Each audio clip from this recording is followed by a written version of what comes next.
This is Democracy Now! I'm Amy Goodman. In an explosive new report, documents reviewed by The Guardian reveal that the U.S. agribusiness giant Monsanto ran a fusion center to surveil and discredit journalists and activists who criticized or wrote damning reports about Monsanto, as well as legendary singer-songwriter Neil Young, who released an album in 2015 called The Monsanto Years. Monsanto monitored Young's Twitter activity and even analyzed the lyrics of his album.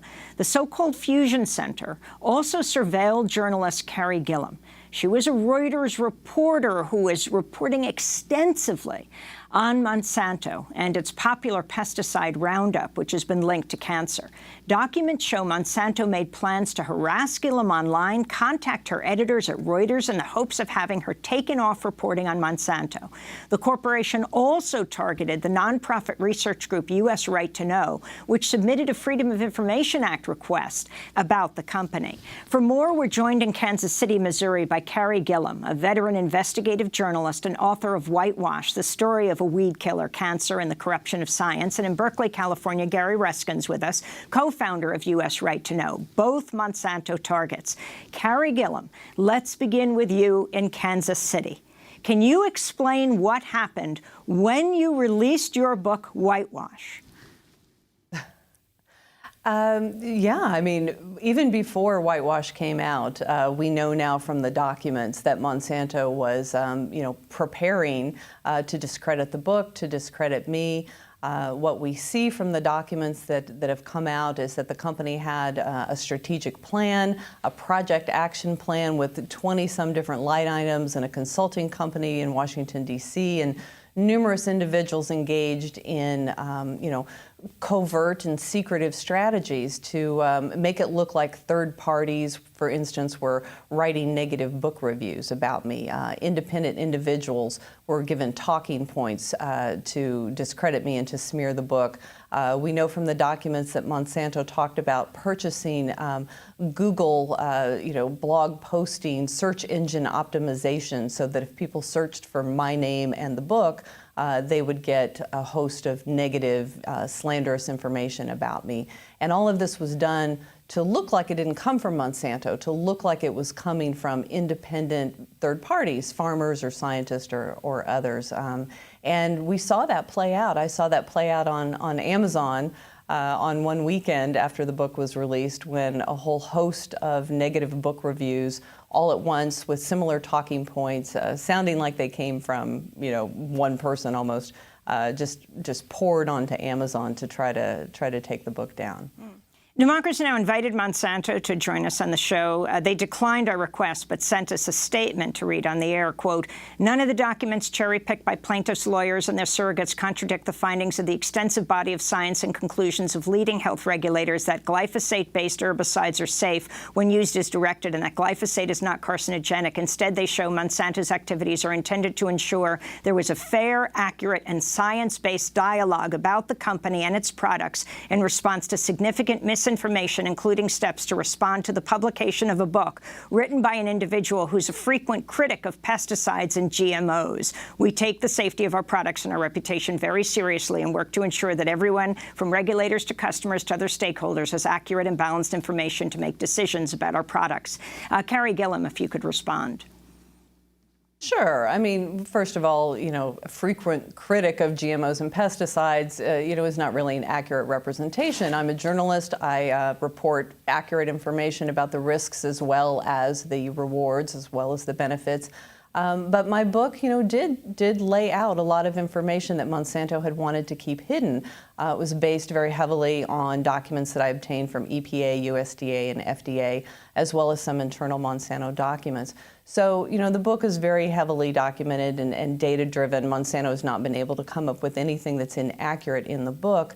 And what Monsanto is actually saying there, they want to talk about, fairness and truthfulness and transparency, but what they were doing was actually trying to deceive the public by coming out and engineering all of these secretive things that would look like they were coming from outside the company. If the company has complaints, if the company wants to make a statement about something, they should do it in a truthful way so that people know it's coming from Monsanto. and not engage in these secretive strategies. But what I talk about with this is it's not so important, what they were trying to do to me or what they were trying to do to a book. I'm one person, I'm one journalist. But what we know from a larger, trove of documents is that this is par for the course. This is what they do. They have engaged in smear campaigns against numerous scientists, numerous journalists around the world, and they do it through these third-party strategies so that it looks like it's coming from a more authentic, more valid, independent source. In Oakland, California, Monsanto in May was ordered to pay its highest damages yet in the third lawsuit over the popular weed killer Roundup. A jury has ordered Monsanto, which is owned by German pharmaceutical giant Bayer, to pay more than $2 billion in punitive damages to Alva and Alberta Piliad, a couple who were both diagnosed with non-Hodgkin's lymphoma cancer after using Roundup on their properties for over 30 years. Gary Ruskin, that's Oakland, California. You're right now in Berkeley. You're the founder of U.S. Right to Know. Your group was also targeted by Monsanto. Can you respond to what you have been trying to find out, what you understand from these documents, how they targeted you, and why you're concerned so much about Roundup, why you've been raising issues? Sure. So in 2015, we began an investigation of the Monsanto company and its business practices and its public relations practices. And so I filed a number of Freedom of Information Act requests and tried to understand how they do their business and how they deploy their public relations strategies, and quickly found explosive documents that became a front-page New York Times story about how Monsanto uses and deploys academics in its public relations strategies, and how it pays them secretively and there are secret ties. But essentially, Monsanto creates a choir by which it deploys its messaging about that its products are safe. And so as these stories got replicated in outlets both in the United States and across the world, apparently Monsanto became very alarmed by them.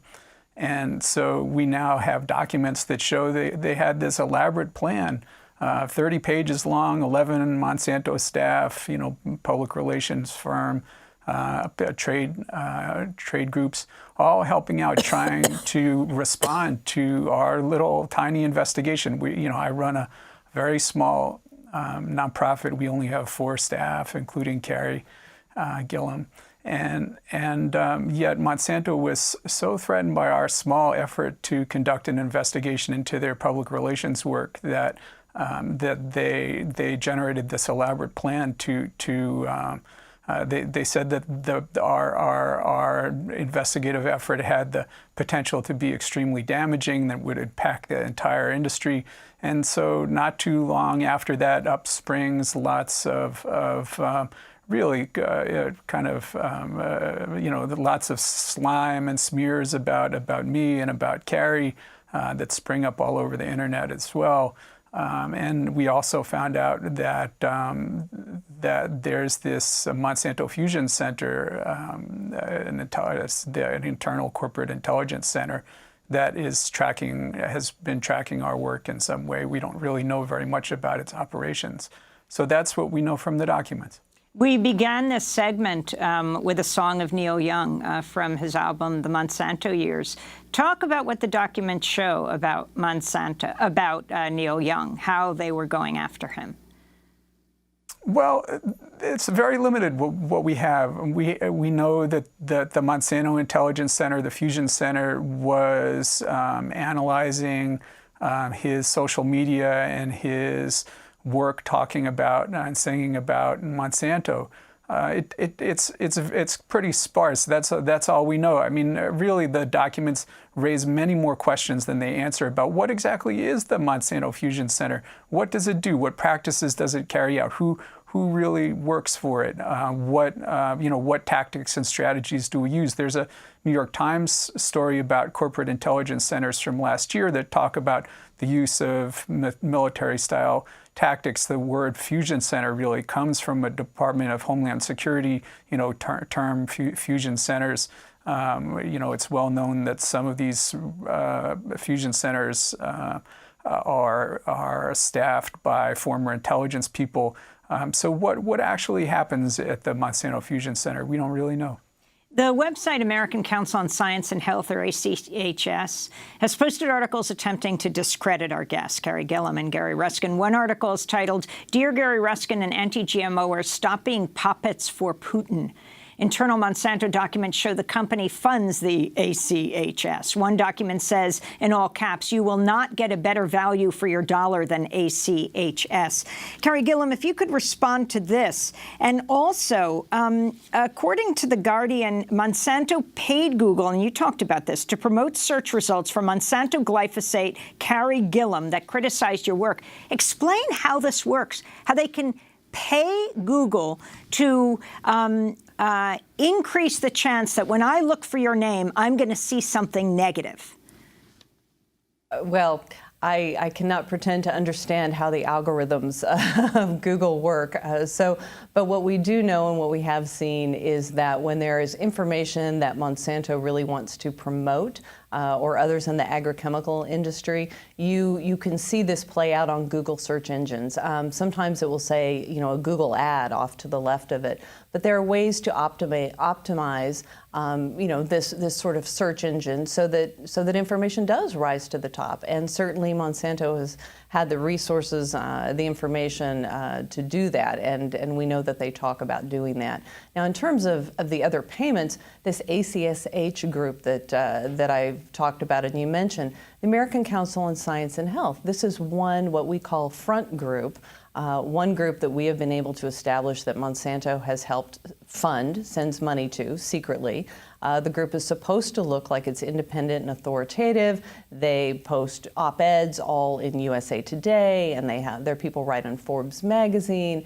And what they're doing is really, they're paid hitmen for Monsanto, and we see that in these internal emails.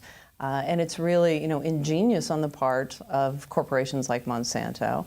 But what it does is it fools consumers. It's designed to fool scientists, consumers, lawmakers, anyone who's really looking for authoritative information and doesn't understand that this is being funded by special corporate interests.